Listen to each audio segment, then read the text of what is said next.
Assalamualaikum warahmatullahi wabarakatuh. Shalom, Om Swastiastu, Namo Buddhaya, salam kebajikan, dan salam sejahtera untuk kita semua.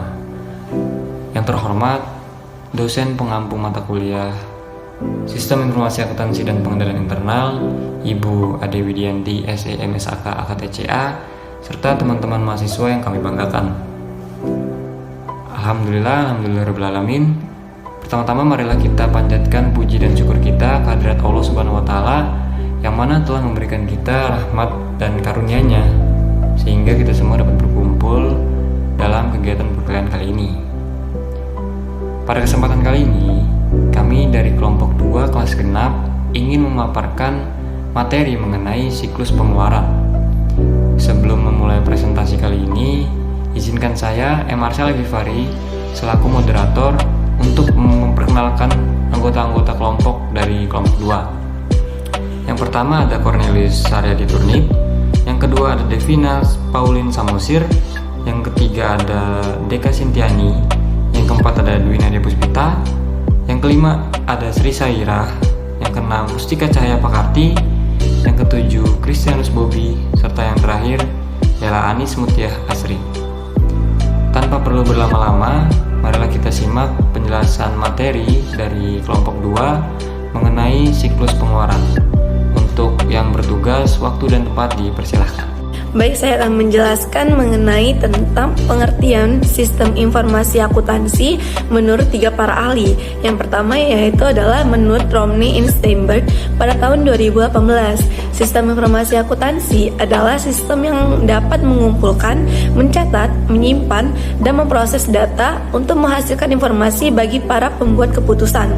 Lalu ada menurut Turner, Wegenen, and Copeland pada tahun 2017.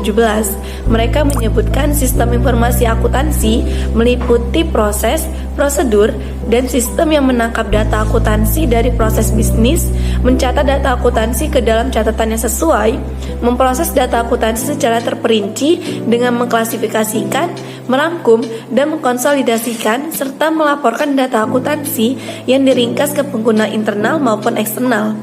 Lalu selanjutnya menurut Chris Miyaji pada tahun 2015, Chris Miyaji menyebutkan sistem informasi akuntansi merupakan suatu sistem yang memproses data dan transaksi untuk memberikan informasi yang bermanfaat untuk merencanakan, mengendalikan, dan mengoperasikan bisnis. Lalu dapat disimpulkan bahwa pengertian sistem informasi akuntansi adalah sistem yang dibuat untuk mengumpulkan, mengolah, menyimpan, dan menyajikan informasi keuangan dan akuntansi suatu organisasi secara terstruktur yang akan digunakan untuk sebagai pertimbangan dalam pengambilan sebuah keputusan organisasi demi mencapai sebuah tujuan.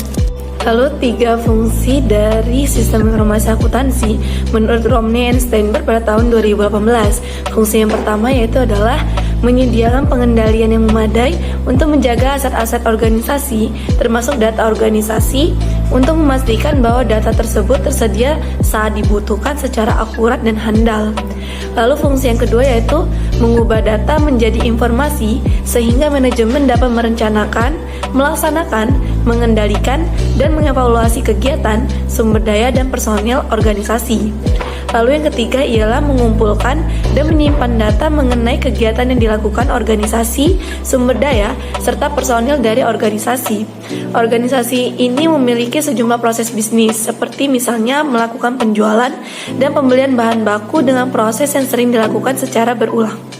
Baiklah, saya akan menjelaskan definisi siklus pengeluaran, di mana siklus pengeluaran adalah serangkaian aktivitas bisnis dan operasi pemrosesan informasi terkait yang berhubungan dengan pembelian serta pembayaran barang dan jasa. Nah, di dalam perusahaan, informasi mengenai kebutuhan untuk membeli barang dan bahan baku mengalir ke siklus pengeluaran dari siklus pendapatan dan produksi, pengendalian persediaan, dan berbagai departemen. Nah, setelah barang dan bahan baku tiba, pemberitahuan penerimanya mengalir kembali ke sumber-sumber dari siklus pengeluaran.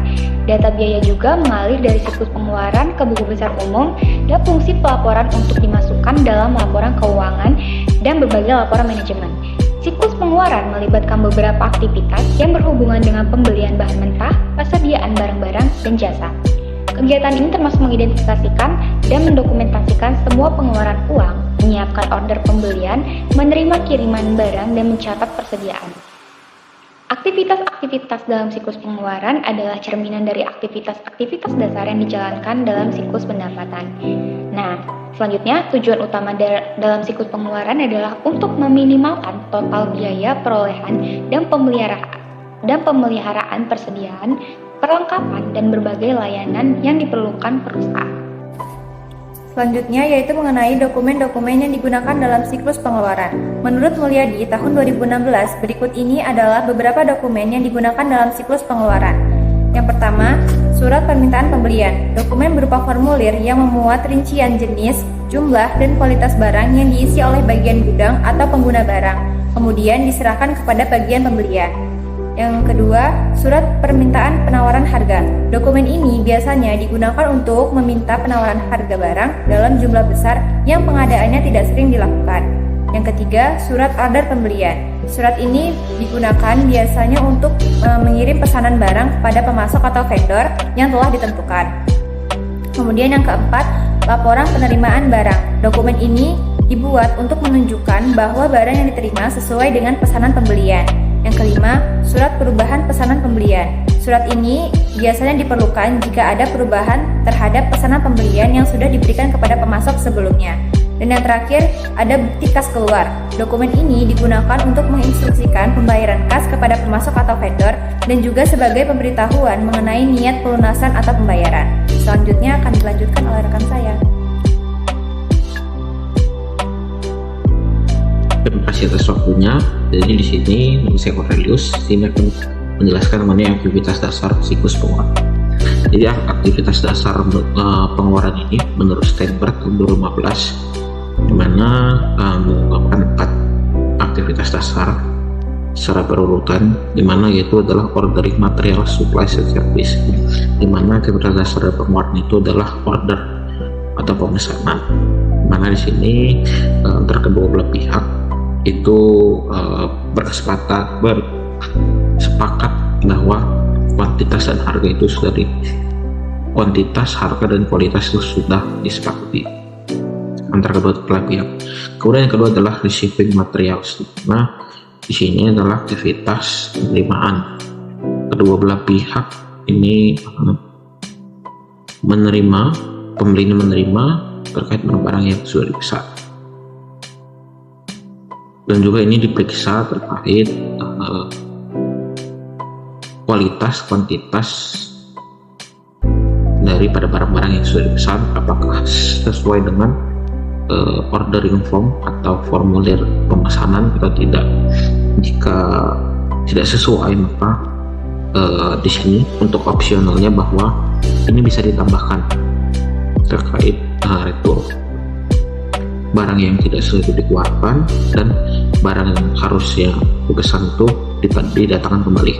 Kemudian yang ketiga, jika tadi sudah ada retur atau memang tidak ada retur, di sini adalah proses approving atau persetujuan bahwa barang yang sudah diterima itu sudah disetujui oleh pembeli, sehingga tidak ada lagi nanti untuk retur barang atau apapun itu.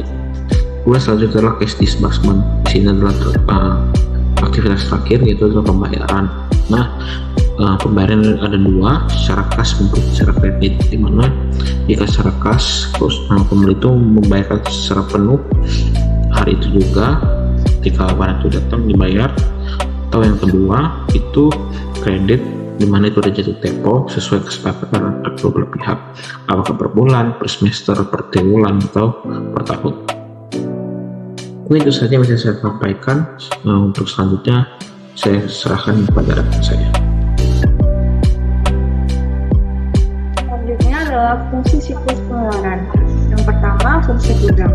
Fungsi ini bertanggung jawab atas permintaan pemasaran barang sesuai dengan kebutuhan serta untuk menampung barang yang diterima oleh fungsi penerimaan. Yang kedua, fungsi pembelian. Fungsi ini menerima order pembelian dari fungsi gudang atau fungsi pengguna barang untuk selanjutnya diserahkan kepada pemasok atau vendor yang sebelumnya telah ditentukan oleh fungsi pembelian. Fungsi ketiga yaitu fungsi penerimaan. Fungsi ini bertanggung jawab untuk memeriksa kesesuaian barang-barang yang diterima dari pemasok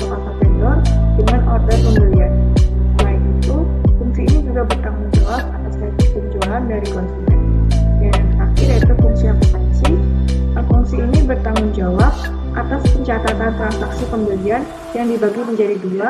Yang pertama, fungsi pencatatan utang.